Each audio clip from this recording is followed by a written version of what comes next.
আপনি যার কাছ থেকেই এমএইচ রিচার্জ পয়েন্ট টেলিকমের অ্যাকাউন্ট নেন না কেন, আপনি কিন্তু অবশ্যই আপনার অ্যাকাউন্টের পাসওয়ার্ড আর পিন নাম্বারটা চেঞ্জ করে ফেলবেন।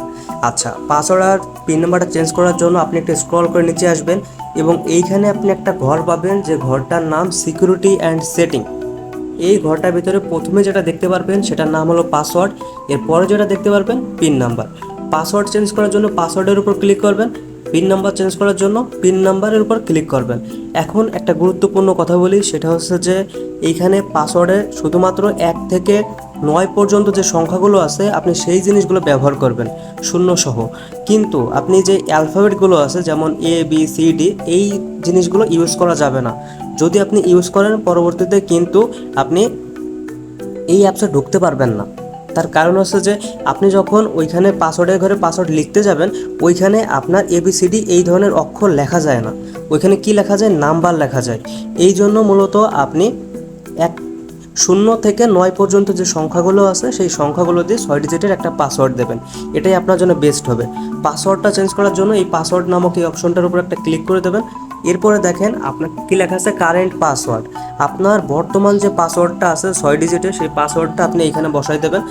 যেমন আচ্ছা, এখানে বসাই দিলাম। চোখের উপর ক্লিক করলে পাসওয়ার্ডটা আপনি দেখতে পারবেন। এরপরে নিউ পাসওয়ার্ড, এখানে আপনি নতুন একটা পাসওয়ার্ড দেবেন। নতুন পাসওয়ার্ডটা আবার এখানে থেকে দেখে নেবেন, তারপরে আবার কনফার্ম পাসওয়ার্ডে, মানে নতুন পাসওয়ার্ডটাই কনফার্ম পাসওয়ার্ডে বসাই দেবেন। এবং আপনি এখান থেকে ভালোভাবে মিলাই নেবেন যে দুইটাই নতুন যে পাসওয়ার্ডটা দিয়েছেন আর কনফার্ম যে পাসওয়ার্ডটা দিয়েছেন সেই দুটো জিনিস ম্যাচ করছে কিনা, ঠিক আছে কিনা। সেটা যদি ঠিক থাকে এই জায়গা থেকে আপডেট পাসওয়ার্ডের উপর ক্লিক করবেন, সঙ্গে সঙ্গে আপনার পাসওয়ার্ডটা চেঞ্জ হয়ে যাবে। ওকে, এরপরে চলে যাবেন পিন নাম্বার আপনি চেঞ্জ করার জন্য। পিন নাম্বার চেঞ্জ করার জন্য এই পিন নাম্বার নামক অপশনটার উপর একটা ক্লিক করে দেবেন। এরপরে দেখেন কি লেখা আছে, কারেন্ট পিন। এই কারেন্ট পিনের উপরে আপনি একটা ক্লিক করে এই জায়গা থেকে আপনার বর্তমান পিন নাম্বারটা দিয়ে দেবেন। দেওয়া হয়ে গেলে এইখানে দেখেন কি লেখা আছে, নিউ পিন। এই নিউ পিনের ঘরে আপনি নতুন একটা পিন দিয়ে দেবেন, 6 ডিজিটের একটা নতুন পিন। আচ্ছা, এইখানে 6 ডিজিটের একটা নতুন পিন দিয়ে দিয়েছি।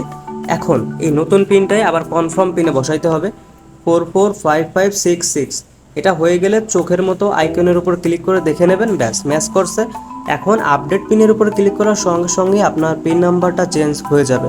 তো আশা করি আমি আপনাকে বোঝাইতে পারছি যে কিভাবে আপনি আপনার পাসওয়ার্ড এবং পিন নাম্বারটা চেঞ্জ করবেন। আর ভিডিওটা যদি আপনার কাছে ভালো লেগে থাকে তাহলে আপনি অবশ্যই আমার ইউটিউব চ্যানেলটাকে সাবস্ক্রাইব করে দেবেন, এবং যদি অতিরিক্ত ভালো লেগে থাকে তাহলে একটা লাইক করে দেবেন।